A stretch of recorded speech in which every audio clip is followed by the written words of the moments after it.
Mbak di sini Admin. Iya. Nah, pertama mungkin aku pengen nanya terkait profil bisnisnya untuk seperti nama, jenis, dan bidang usahanya itu seperti apa? Oh ya, ini namanya bisnisnya, UMKM-nya namanya Creative Rock. Terus kita bidang usahanya itu ada souvenir sama retail, tapi kita kembangin ke wisata edukasi sekarang. Terus untuk produk unggulannya ada nggak? Pensil gaul. Pensil, oh berarti yang pensil yang di Ada atasnya ada hias. iya. Untuk target pasarnya? Semua sih biasanya kita, tapi kita vendor, ada hotel kayak gitu sama toko oleh. Untuk keunggulan dari toko kayu kriya ini apa Mbak dibanding toko kayu? Oh, kita pemanfaatan limbah. Semua ini dari limbah di sekitar kita, limbah ramah lingkungan, terus kita bikin jadi barang lebih bernilai dan berharga kayak gitu. Kalau untuk strategi pemasarannya ada nggak Mbak? Enggak ada sih, kita soalnya gimana ya, kalau mau bersaing tetap bersaing, cuma kita bertahan sama inovasi aja. Terus untuk rencana kedepannya ada rencana pengembangan bagaimana Mbak? Pokoknya nanti kita pengen bikin showroom lebih lagi sih, kayak mau diperbesar sama tempat buat wisata edukasi aja. Pertama saya menanya ke ide pertama dari kenapa ngambil limbah dan Soalnya kita sebenarnya dulu bergeraknya nggak di bidang kayu, kita di bidang resin. pertama malah dirasin sama di Iya, tapi itu kan kita ngolahnya itu sulit sama dia butuh tempat yang besar. Soalnya kalau di dalam rumah kayak gini baunya itu nggak enak dan bikin sakit paru-paru. Jadi kita beralih ke limbah kayu.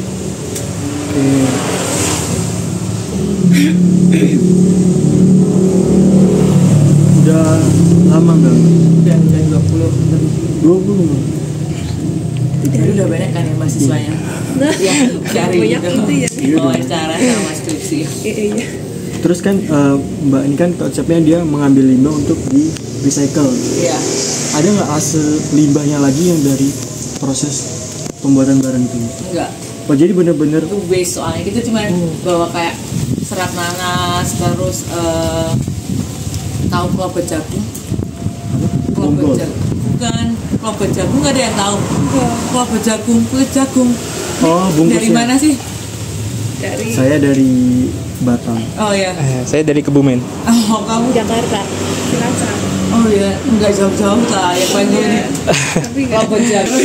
Karung goni tahu? Tahu karung ini? Ya itu kita warna, kita pemutih. Terus kalau pokoknya itu yang buat biasa itu namanya buah nyamplung. Dia itu buah peninggalan zaman Belanda. Kalau ke zaman Belanda dulu itu banyak di hutan kayak gitu. Terus dalamnya ada minyaknya. Itu bisa buat pelumas sama buat kalau dia injury kena sakit gitu kayak jatuh atau apa, tapi yang agak parah gitu dia bisa pakai minyaknya itu diolesin. Dan itu kering. Pokoknya ini. Terus sekarang ini udah jadi, aslinya sekarang biodiesel, tapi sekarang minyaknya diekstrak jadi bisa buat campuran kosmetik. Banyak udah ada risetnya. Namanya buah nyamplung. Sekarang banyak di tanam di pinggir pantai, soalnya dia akarnya kuat kayak pohon. Pohon ini nggak? Iya. Itu nggak tadi yang apa jagung ini dibuat apa? Itu dibuat kepalanya, dibuat. Oh rambut gitu. Iya, buat rambut. Oh jadi untuk malahan untuk kepala itu buah camplung gitu? Nyamplung. Buah nyamplung Iya. gitu. Terus kalau untuk dari bulpennya sendiri tuh Kalau itu udah pabrikan, tapi kita Oh, pakainya yang iya. natural. jadi udah pabrik bukan dari mbak ya apa dari sini yang membuat bulpen juga. Oh.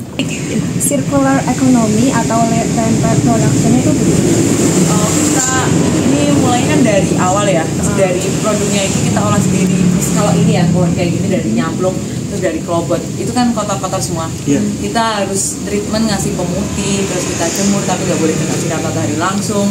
Terus kalau dia ngeluntung-luntung itu kita setrika juga. Semua di treatment dari manual. itu untuk yang ngeringnya itu kira-kira berapa lama? Kita 1 minggu tergantung ya, soalnya tapi kita nggak boleh kena direct matahari. Soalnya kalau kena direct matahari nanti juga pudar ya, apa ya, kayak iya seratnya nanti seratnya banyak ya, soalnya kan itu banyak bahannya tuh natural, terus kita treatmentnya tuh tinggi, terus high cost juga, jadi harus hati-hati. Walaupun memang cuma itu waste ya, tapi soalnya kita mau bikin waste itu jadi produk, jadi harus treatmentnya bagus. kita punya yang di sini sama yang di belakang. Kalau yang di belakang itu pakai workshopnya itu ada alat-alat, nggak bisa kalau pakai ini. Tapi kita mulainya dari belakang itu terus baru depan. Kalau di sana listrik soalnya. Untuk pekerjanya tuh kira-kira berapa orang? Kalau di sini kita ada 5, tapi kita sistemnya buruhan. Kalau yang di sini inti ya, yang tahu dari awal sampai akhir. Tapi kita juga memberdayakan masyarakat sekitar, ibu-ibu kayak gitu. Dia untuk bawa ini kerja ini dibawa ke rumah, terus nanti dibawa lagi sini. Jadi kita sebelum COVID sampai ke after COVID kita emang udah ada work from home gitu. Itu dulu kan pas COVID itu gimana?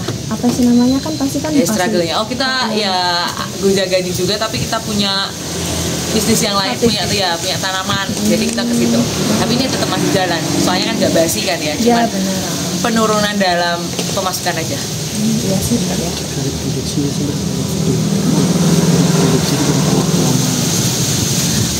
Aku mau nanya lagi, untuk produksi itu biasanya berapa waktu lamanya? 1 pensil. Gimana nih tanyanya ya, gimana produksi gimana? Per hari itu per hari barangnya bisa 100 sampai 200. Tapi itu belum full ya, mungkin kalau ya kita bisa akumulasi 1 bulan itu 5.000 sampai 10.000. Wah, sekarang lagi ada yang produksi?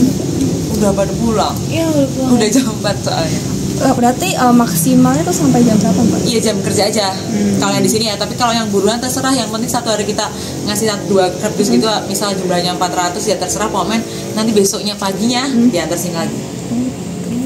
Dan misalnya sebulan dapat 25.000 itu dari seller langsung atau harus dari kita gitu yang menjualnya, atau udah ada cabang-cabang untuk bisa Itu kan per harinya kan per bulannya itu kan 4.000 sampai 5.000. Itu tuh jualnya tuh dari langsung apa dari kita yang Dan langsung kita vendor beberapa tempat gitu, kalau seperti hotel, terus kayak joker itu kita vendornya, batik keris kita vendornya. Kayak gitu. Berarti nggak ada reseller kayak gitu ya Mbak?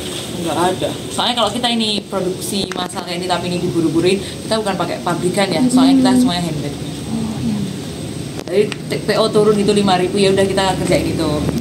Tapi kan macem-macem ya, itemnya nggak cuma pensil gitu.